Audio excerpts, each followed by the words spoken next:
ভারী বৃষ্টিতে আবারও ডুবল বন্দরনগরী চট্টগ্রামের নিচু এলাকা। জলাবদ্ধতার কারণে চরম ভোগান্তিতে পড়েন সাধারণ মানুষ, শিক্ষার্থী এবং কর্মজীবীরা। পানি ঢুকে পড়ে অনেক বাসাবাড়ি, দোকানপাটে, ডুবে যায় সড়কও। বছরের পর বছরেও সংকট নিরসন না হওয়ায় ক্ষুব্ধ ভুক্তভোগীরা। আগের রাত থেকেই টানা ভারী বৃষ্টি, আর তাতেই হাঁটু পানির নিচে তলিয়ে যায় চট্টগ্রাম মহানগরীর রাগরাবাদ, চকবাজার, বহদ্দারহাট, মুরাদপুর, পাঁচলাইশ, কাতারগঞ্জ সহ বেশিরভাগ নিচু এলাকা। সবচেয়ে বেশি ভোগান্তিতে পড়েন সকালে কর্মস্থলগামী মানুষ।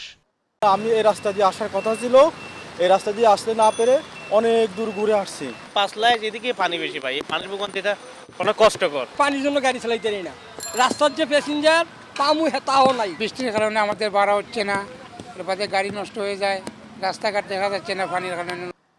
পানি ঢুকে পড়ে নিচু এলাকার ঘরবাড়ি, দোকানপাট, সরকারি বেসরকারি অফিসের নিচতলায়।